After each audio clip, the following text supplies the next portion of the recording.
Bonjour, chers visionneurs YouTube.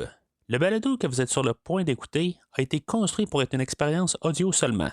Je vous invite à télécharger en version MP3 le podcast en prenant le lien dans la description ici-bas ou vous rendre sur premiervisionnement.com. Le balado est aussi disponible sur tout distributeur de balado-diffusion. Bonne écoute! Bienvenue au podcast Premier Visionnement. Welcome to the very end of the road not taken. Aujourd'hui, on parle d'un épisode de Star Trek Picard. Admiral Picard, I leave this situation in your capable hands. Bien entendu, avant de commencer à écouter le podcast, je vous suggère fortement d'écouter l'épisode de Star Trek discuté aujourd'hui, car je vais le spoiler complètement. I want to live, however briefly. Bonne écoute. Alors, re-bienvenue sur le USS Titan A. Je suis l'enseigne Mathieu et aujourd'hui on parle de l'épisode 8 de la troisième saison de Star Trek Picard, Surrender, qui dans le fond là, c'est pas mal l'équipage qui vont ils vont pas vraiment se rendre à Vadic, mais en tout cas c'est sûr qu'il va dans le fond là, être un peu là, la thématique là, on a l'équipage puis on a même Data là, qui va peut-être finalement se rendre à Lore. En tout cas on va jouer avec ça puis finalement ça va être le revirement de situation, mais avant de commencer à parler de l'épisode proprement, je vais vous rediriger vers le site internet du podcast premiervisionnement.com. Vous pouvez mettre même /Star Trek. Vous allez vous rendre à la section du Star Trek du podcast où j'ai couvert tous les épisodes de Star Trek actuels, que ce soit Star Trek Lower Decks, Prodigy, Strange New Worlds ou Discovery. Vous allez trouver chaque épisode là, qui a été couvert. Fait que si des fois vous retapez un marathon là, de n'importe quelle série actuelle, vous pouvez utiliser le podcast là, dans le fond là, pour vous accompagner avec chaque épisode. Sinon, vous pouvez suivre aussi là, le podcast sur un site comme Facebook et Twitter pour être informé aussi là, de les prochains épisodes pour le podcast, parce que généralement le podcast couvre des films à chaque semaine ainsi que les séries de Star Trek, mais en suivant le podcast là, sur les réseaux sociaux, vous pouvez être informé de ce qui va sortir. Comme en ce moment, là, on est en train de commencer là, la franchise là, des Missions Impossibles, se dirigeant vers le nouveau film là, qui va sortir un peu plus tard cet été. Fait que vous pouvez avoir des liens là, en même temps là, sur le site de premiervisionnement.com pour pouvoir télécharger directement les épisodes. Puis bien sûr, vous pouvez suivre le podcast sur n'importe quelle application de balado diffusion. Fait que l'épisode d'aujourd'hui, comme je dis toujours depuis le début de la saison, on est en duo. On est comme un peu qu'est-ce qu'on a commencé la semaine passée, puis on termine ça aujourd'hui. L'épisode est toujours réalisé là, par Deborah Kampmeyer. Dans le fond, c'est toujours là, des duologies, comme je dis. Là, fait que ça va là, dans le même principe. Fait que dans le fond, ce qu'on avait laissé l'histoire la dernière fois, on a Vadic et son équipe là, qui avait pris le contrôle là, du Titan. Fait que elle va tout de suite là, dans le pré-générique là, prendre le contrôle, là, montrer qu'est-ce qu'elle va faire, puis essayer là, de semer la terreur. Elle va couper les lumières, elle va couper toutes les communications, puis elle va fermer toutes les portes là, dans le fond là, pour avoir un sentiment là, de claustrophobie. Tout l'équipage dans le fond là, vont perdre un peu, vont paniquer. Puis dans le fond, on va avoir ses équipes là, qui vont probablement là, tuer pas mal une bonne partie là, de l'équipage, pas toutes. On va voir qu'il y a des survivants. On a Jack là-dedans il va encore se promener le corps. On savait pas qu'il pouvait vraiment faire ça là, la dernière fois. On pense que c'était plus un peu là, il essayait de guider Sydney, là, la fille à la Forge. Puis là, on peut savoir qu'il est capable de prendre le contrôle d'un corps. Vadic, elle va prendre l'équipage du pont, puis dans le fond, elle va comme menacer Jack que si maintenant il monte pas sur le pont, elle va commencer à exécuter là, tranquillement là, tout l'équipage. Puis c'est ça, à quelque part, moi je me suis dit, ça y est, ça va être finalement la fin de Shaw, ce que je pensais la semaine passée, qu'on allait finalement l'exécuter ou l'assassiner, ou en tout cas, peu importe le terme, que finalement ça allait être la fin de la route pour Shaw. Puis je t'assure, là, je me suis dit, c'est ça, dans le fond, ça va être la première personne là, qu'on va exécuter, juste pour faire un message. Je pense que ça aurait été logique que ça soit Shaw qu'on exécute. Finalement, on va exécuter le lieutenant Tevin, qui est la Vulcaine, là, qu'on voit là, depuis le début de la saison. J'ai été quand même assez surpris que on se débarrasse de ce personnage-là. Pas que c'est un personnage qui était important, mais ça montre quand même là, que on a décidé là, qu'on se débarrassait de ce personnage-là. Puis si maintenant on continue avec une série avec le Titan, là, parce que là, c'est ça, on a toujours là, la série le Star Trek Legacy qu'on annonce. Je sais pas si ça va s'appeler Star Trek Legacy. Moi, je veux dire, je suis pas mal sûr qu'on va s'en aller avec le Titan. Là, je croise les doigts, honnêtement. J'aimerais vraiment ça qu'on continue avec tout cet équipage-là. Mais en tout cas, ça, c'est juste dans ma tête. C'est des suppositions. Mais tant mieux si on n'a pas tué Charles. Je suis bien content de ça. Puis peu importe, là, dans le fond, là, on avait mis le lieutenant Esmar et le personnage là, de Mura, que lui avait été pris en contrôle là, par Jack.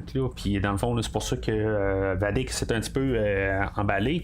Puis c'est ça, quelque part, ben, tu sais, dans le fond, ces deux personnages-là, je pense qu'ils étaient vraiment comme plus que secondaires. On avait vu quand même Tevin une couple de fois.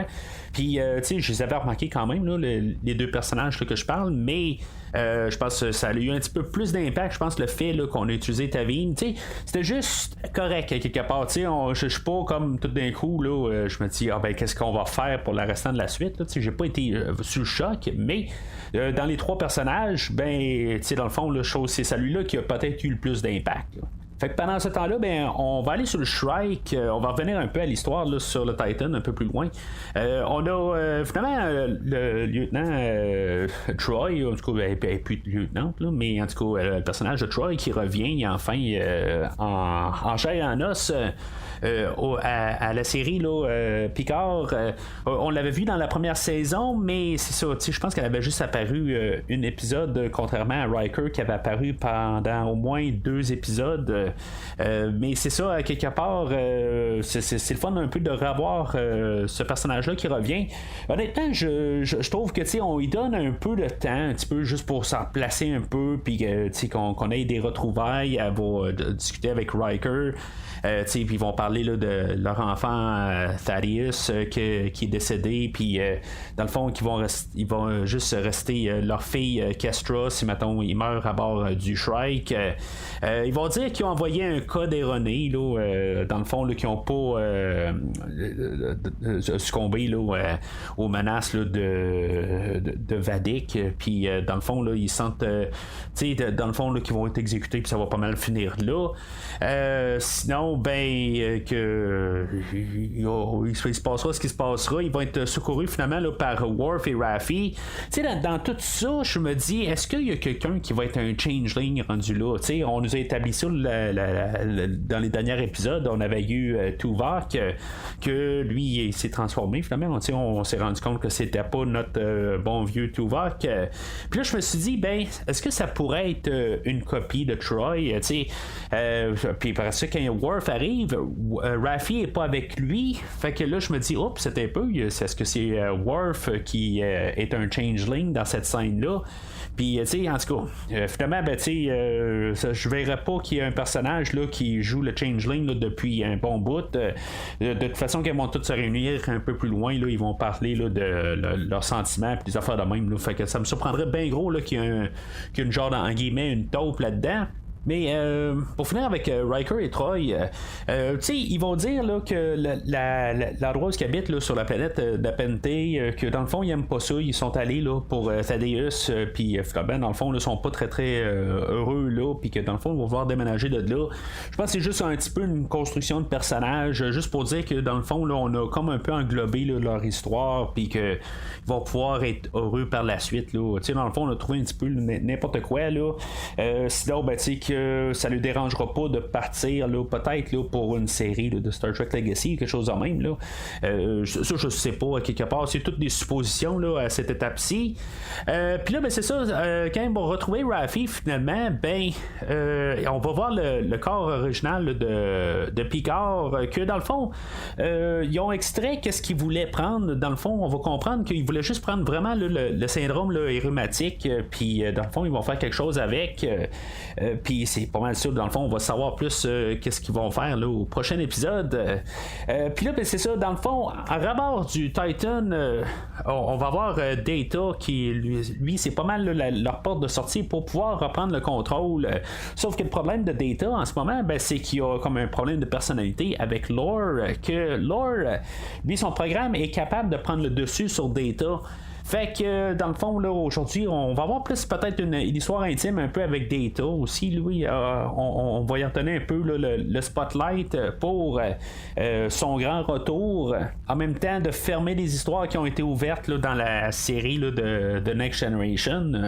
Mais de mémoire, Lore, il réussissait là, à le désactiver au début là, de la dernière saison, me semble. En tout cas, je peux me tromper, là, ça fait vraiment longtemps que j'ai écouté là, la dernière saison. Là, ben, contrairement à toutes les séries, je pense que c'est une des dernières que j'ai écoutées là, le plus récent. Mais honnêtement, qu'est-ce qu'ils font avec Lore à la fin là, de son histoire là, pour la série?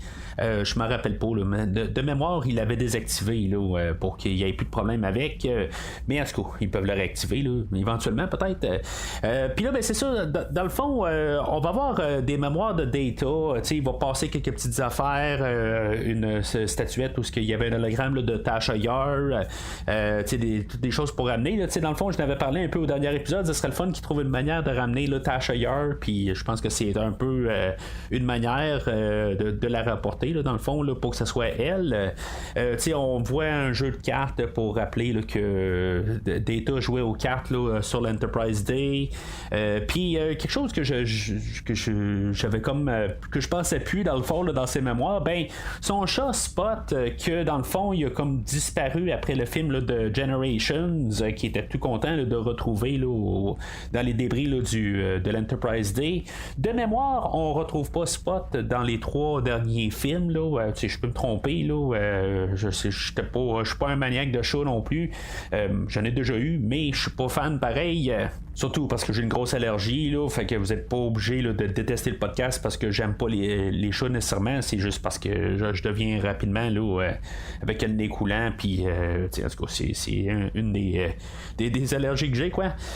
Fait que c'est ça, tu sais, dans le fond, la manière qu'il va se débarrasser de Lore, c'est que Data, il peut pas tuer Lore de la manière qu'il est, mais il va quand même le faire d'une manière, tu sais, dans le fond, il va tout y donner qu'est-ce qu'il y a, puis Lore, en prenant tout ce que Data a, ben va devenir Data. En tout cas, je veux dire, c'est comme un peu grisard comme idée. Je comprends un peu le principe, mais on triche un peu avec l'idée parce qu'on veut ramener Data, puis tu sais, c'est correct qu'est-ce qu'on fait à quelque part là, tu sais, je veux dire, je vais pas trop m'astiner sur le côté technique si ça a du sens que tout à fait tout devient Data par la suite, qu'on voit que il a carrément été effacé, tu sais, on met tout à poubelle sur notre desktop, mais à quelque part, ben tu sais, tout d'un coup parce qu'il est dans la poubelle, il est sur le bureau puis ça contamine tout l'ordinateur, en tout cas, c'est comme ça que je trouve que ça a peut-être pas de sens, mais c'est pas grave, j'achète quand même là, le fait là, qu'on veut trouver une manière là, de ramener Data. Puis tu sais, de peut-être comme en guillemets, là, comme j'ai parlé là, les dernières semaines, qu'on a réussi comme un peu à le faire mûrir, tu sais qu'il y a une histoire qui s'est passée, qu'on n'a pas Data qui revient là, tout de suite le lendemain de Nemesis. Ben, il y a quelque chose, il y a un bagage de plus qu'il y a dans le fond là, le bagage de Sung, il y a le bagage de B4, il y a le bagage de Lore. Tu sais, dans le fond, il y a quelque chose de plus. Même son langage, là, ben, je veux pas dire qu'amélioré, là, parce qu'en tant que tel, c'est les contractions, je sais pas comment on appelle ça en français, parce que ça n'existe pas tout à fait, je pense, dans le langage, là, mais c'est le fait là, de pouvoir combiner des mots, tu sais, comme can, not, ben, Data pouvait pas dire ça, mais là, il peut dire can't, tu sais, c'est le genre d'affaire de même, là, en tout cas. Fait qu'on aurait ajouté ça là, à Data, tu sais, dans le fond, qu'il puisse savoir quelque chose de plus.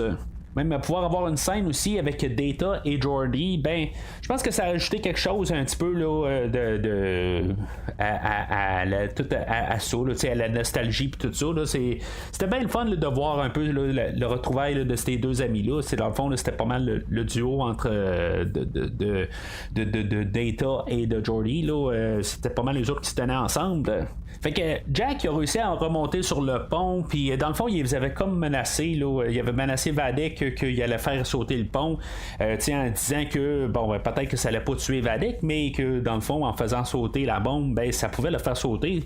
Un petit peu comme dans le retour du Jedi, dans le fond, là, il négocie avec, là, où ce que la princesse Leia arrive déguisée, là, puis elle a une bombe thermale là, dans les mains, là, puis dans le fond, là, elle négocie avec, ça m'a fait penser à ça, en tout cas. Puis éventuellement, ben c'est ça, quand Data prend le contrôle du vaisseau, ben où ce que toutes les fonctions reviennent, ils vont réussir à dans le fond, la bombe n'était pas une bombe, c'était juste un bouclier, que dans le fond ils vont être protégés, puis dans le fond ils vont ouvrir là, la trappe extérieure, là, en tout cas ça a l'air qu'une trappe en arrière là, de l'image centrale, puis que dans le fond tout peut être expulsé là, du pont, puis par succion là, tout simplement. Puis on va tuer le personnage de Vadek, quelque chose que je m'attendais pas tout à fait.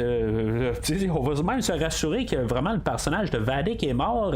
Je suis quand même content que on a décidé là, de faire quelque chose là, direct quelque part, qu'on n'a pas commencé à dire bon ben que Vadek va réussir à sortir de ça encore, elle va se sauver là, sur un Shrike qui est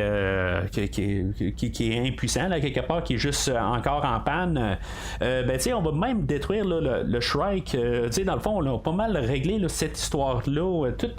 Comme c'est comme une clôture sur les 8 derniers épisodes. Mais on va arriver avec l'idée que on est encore là, vraiment très peu de temps avant là, le Frontier Day. On avait mentionné, je pense que c'était 36 heures au dernier épisode. Fait que je sais pas pourquoi avoir mis 36 heures. Il me semble qu'il se passe trop d'affaires, vraiment trop tout pogné ensemble. Puis je veux dire, c'est passé combien de temps dans l'épisode aujourd'hui? C'est passé littéralement là, le temps de l'épisode là, qui est quelque chose comme 45-50 minutes. Qu'on est rendu à 35 heures. En tout cas, c'est possible là, parce que ça a l'air d'être pas mal là, en temps réel, où ce qu'on a même Vadek qui dit qu'il va exécuter du monde aux 10 minutes, puis finalement c'est pas après ça qui se passe aussi là. En tout cas, il reste pas grand temps avant la finale, mais c'est ça, dans le fond, il nous reste tout simplement là, 2 épisodes là, à passer là, avant la finale.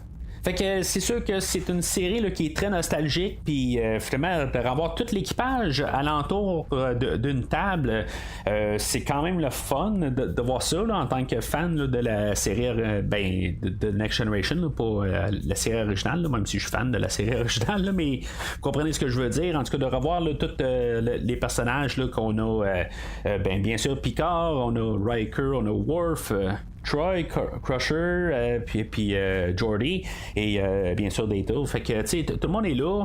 En tout cas, Data, Raffi n'est pas là. Il n'y a comme pas de sens qu'elle soit pas là. En tout cas, je sais pas là. Mais je suis content de revoir là, tous nos personnages là, d'origine là, de Next Generation, là, tout à bord d'une table, puis pouvoir discuter ensemble. Là, c'est juste que côté nostalgique, là, ça remplit les cases. On n'est pas à bord de l'Enterprise, mais d'après moi, là, c'est quelque chose là, qui s'en vient là, dans l'introduction là, du prochain épisode. Quoique, on nous laisse avec quelque chose là, à la toute fin de l'épisode où ce que Troy, une fois qu'elle embarque à bord du Titan, elle va ressentir de la noirceur, là, la noirceur de Jack, son secret là, sombre qui est caché dans lui. Puis c'est ça, dans le fond, on a apporté là, dans la conversation là, de Vadek et de Jack que, dans le fond, elle sait un peu comment qu'il ressent, puis peut-être qu'elle avait la réponse ou pas. Elle dit qu'elle l'a aidé à trouver les réponses, puis en tout cas, qu'est-ce que c'est exactement? Tout est caché en arrière d'une porte rouge, là, d'une porte mentale là, quelque part, mais dans le fond, elle va devoir être ouverte, puis on nous laisse avec ça. Fait que c'est sûr que je me pose pas vraiment de questions depuis le début là, de la saison, mais je me suis dit aujourd'hui, j'ai pas le choix de me poser une question là, pour les besoins du podcast.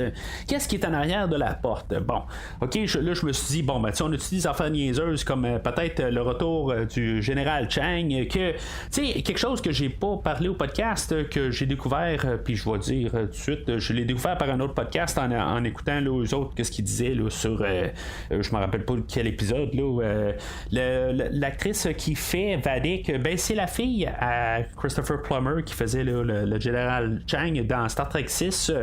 Fait qu'en tout cas, je me suis dit, bon, est-ce qu'on pourrait avoir quelque chose de même, là, tu sais.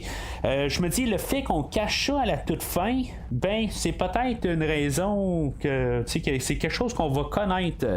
Fait que, tu sais, je me dis, bon, ben, on a vu le corps de Kirk, je pense que c'est la semaine passée ou l'autre semaine avant, là, quand ils ont rapatrié là, Data et qu'ils ont découvert là, que les Changelings étaient après le corps de Picard, puis on avait vu là, dans la Daystrom, la base stellaire, là, ben, que le corps à Kirk était là-dedans. Puis, tu sais, je me suis dit, bon, est-ce qu'on pourrait avoir un caméo de William Shatner? Je me dis, ça pourrait être possible, ça pourrait être quelque chose de vraiment grandiose là-dedans. Là. Je veux dire, ça serait hors de ce monde, honnêtement, là, comme caméo. Là. Monsieur Shatner a eu 92 ans il y a 2 semaines, dans le fond, là, le 22 mars. Fait que, tu sais, honnêtement, je veux pas être négatif, mais on s'entend qu'il reste plus grand temps là, à pouvoir avoir un caméo là, de Monsieur Shatner. Fait que, tu sais, je dis pas que c'est la meilleure série qui pourrait revenir. C'est sûr qu'il pourrait avoir un caméo là, dans Strange New Worlds qui serait phénoménal, mais à quelque part on a un show nostalgique aussi aujourd'hui. Est-ce qu'on pourrait le faire revenir? C'est possible. Le producteur là, ou le réalisateur de la série là, monsieur Terry Metalis, qui dans le fond qui supervise là, la manière là, que le show s'en va là, depuis la 2e saison, je pense, ben, il est pas fan nécessairement là, de ce qui s'est passé là, dans la série là, dans le film de Generations là, où on avait eu la mort de Kirk. Fait que tu sais, est-ce qu'il voudrait un peu arranger ça? C'est une possibilité en tout cas. C'est peu probable, mais je me dis c'est une possibilité dans le pire des cas. Sinon, ben, je me suis dit qu'on a tellement de références à Star Trek 2 depuis le début de la saison, ce qu'on pourrait ramener d'une manière calme, même si Roberto Montalban est mort, tu sais qu'on trouve une manière, là, je sais pas, en CGI ou je sais pas trop quoi, son âme ou quelque chose de même. Ça, en tant que tel, tout ce que je dis là, ben, ça rapporte beaucoup à la série originale plus que la série Next Generation. Fait que c'est possible, mais peu probable, dans mon livre à moi. Sinon, ben, quand on a eu là, l'hologramme de Yar qui est arrivé, le Tasha Yar, quand Data il transfère là, ces choses à Lore, ben, je me suis mis à penser, dans le fond, l'actrice Denise Crosby, qui est encore active, dans le fond, elle a une très bonne carrière au cinéma, puis en tout cas au petit écran, puis dans plusieurs séries, là, en tout cas, elle a travaillé. C'est dans le fond la raison pourquoi qu'elle avait lâché Star Trek à la toute fin là, de sa première saison. Ben, je me suis dit, est-ce que ça pourrait être le personnage de celle-là, dans le fond, parce qu'elle est revenue en tant que Romulienne plus tard là, dans la série. Elle a fait 2-3 épisodes là, à peu près. Là, je me rappelle pas, je les ai pas comptés. Mais elle est revenue, puis il me semble que son histoire n'était pas tout à fait fermée. Tu sais, dans le fond, on l'a juste comme oublié tout simplement. Quand on a fermé la série, ben, il y avait tellement de choses qu'on pouvait comme continuer, puis fermer, puis tout ça, que finalement, ben, tu sais, cette histoire-là est pas mal tombée morte. Je pense dans le fond la dernière fois qu'on a voyé c'était le doublon là, avec Leonard Nimoy qui reparaissait là, en Spock dans la série Next Generation, je pense en tout cas. Je dis ça sur toute réserve, mais ça m'a fait penser aussi que dans le fond dans l'épisode que Tasha Yar est morte, on a l'épisode qui s'appelle Skin of Evil, qui est dans le fond un genre de glu noir là, ça a l'air d'une grosse mare d'huile quelque part là. Si vous avez vu Creepshow 2, ben ça ressemble à ça qui se promène là, sur le lac, là, en tout cas. Puis c'est ça qui a tué Tasha Yar.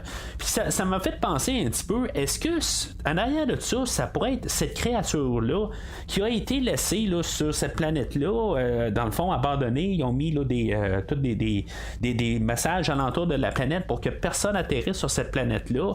Est-ce que ça peut avoir un lien à la toute fin? Puis tu sais, je me suis dit, juste en pensant à ça, je me dis, est-ce que ça pourrait être ça, la face qui est attachée à la main à Vadik? Tout ça, en tout cas, c'est une supposition que je place un peu loin, mais c'est un épisode qui était très important là, dans la série de Next Generation. Là, tu sais, toutes les choses techniques, tout ça, avec les changelings, puis toute l'histoire, tout ça. Tu sais, ça va être aux 2 prochains épisodes là, d'expliquer ça. Mais est-ce que ça pourrait être Armus qui était là, la créature en tant que telle? Ça pourrait être la vengeance de cette créature-là qui était pleine de haine? Puis en tout cas, c'est quelque chose, c'est une porte ouverte. Puis, tu sais, en tout cas, je veux dire, ils vont trouver des réponses pour n'importe quoi. Ils sont capables de changer les changelings, comment ils sont faits, tout ça. Ils trouvent des explications. C'est de la science-fiction. Ça pourrait être une suite à ça. T'sais, en tout cas, moi je vais commencer à mettre mon argent là-dessus pour la semaine prochaine. C'est l'hypothèse que j'embarque. Puis ça, c'est dans le fond juste à cause là, du genre de caméo là, qu'on a trouvé là, de Tasha Yar. Puis je me dis, bon, on nous refait penser à cet épisode-là. Fait que, tu sais, puis c'était une des seules manières qu'on pouvait ramener là, l'actrice, je pense bien. Là. Sinon, ben, tu sais, de trouver une manière là, de la faire apparaître pareil, là, une version vieillie ou quelque chose de même, un monde alternatif ou n'importe quoi, là. En tout cas, n'importe quoi. Sinon, même un changeling qui change de face à quelque part pour faire n'importe quoi. Tu sais, comme on avait eu à l'épisode dernier, là, où on avait l'amiral Riker qui était transformé en changeling, qu'on avait tout ouvert, qu'on aurait pu mettre la face à Tasha Yar pour aucune raison, mais tu sais qu'en tant que tel, on a son caméo. Alors, je vais laisser ça là-dessus. Dans le fond, moi, je veux dire, ben, le podcast là, se tient sur l'idée que c'est Armus qui est, dans le fond, là, le visage en arrière là, de toute cette histoire-là, avec sa haine qui était perdue là, sur sa planète tout seul. Alors, c'est pas mal tout pour aujourd'hui. Laissez-moi savoir si maintenant vous pensez que ça serait une idée, dans le fond, là, que Armus serait en arrière de ça. J'aimerais ça entendre vos pensées là-dessus. N'hésitez pas à commenter, là, dans le fond, là, sur les posts sur Facebook et ou Twitter. Puis sinon, ben, marquez là, qu'est-ce que vous pensez là, que c'est là, avant l'apparition là, du prochain épisode, là, un peu plus tard cette semaine. Mais sinon, là, d'ici le prochain épisode, longue vie et prospérité. I am beginning to regret that I ever allowed myself to be talked into doing this. Merci d'avoir écouté cet épisode de Premier Visionnement. J'espère que vous vous êtes bien amusés. God damn Q. Je vous donne rendez-vous la semaine prochaine pour la couverture d'un autre film. The past is now. Si vous voulez entre-temps regarder le catalogue complet du podcast et télécharger des épisodes passés, rendez-vous sur premiervisionnement.com. So, how do we make this Mr. Alphabet undo what he did to us? Vous pouvez aussi suivre le podcast sur plusieurs plateformes, dont Apple Podcast, Spotify, Podbean, Google Podcast, Amazon Music et YouTube. N'hésitez pas à donner une critique de 5 étoiles sur la plateforme de votre choix. I was standing up for the Federation, for what it represents, for what it should still represent. Vous pouvez également suivre Premier Visionnement sur Facebook et Twitter pour rester informé de nouveaux épisodes. Admiral, I'm no longer in command of this ship. Premier Visionnement a besoin de votre aide pour grandir. Vous pouvez partager le podcast avec vos amis qui s'intéressent au cinéma de tout genre. And we have powerful tools, Rios. Openness, optimism, and the spirit of curiosity. En espérant vous voir au prochain épisode. Capitaine, how I missed you.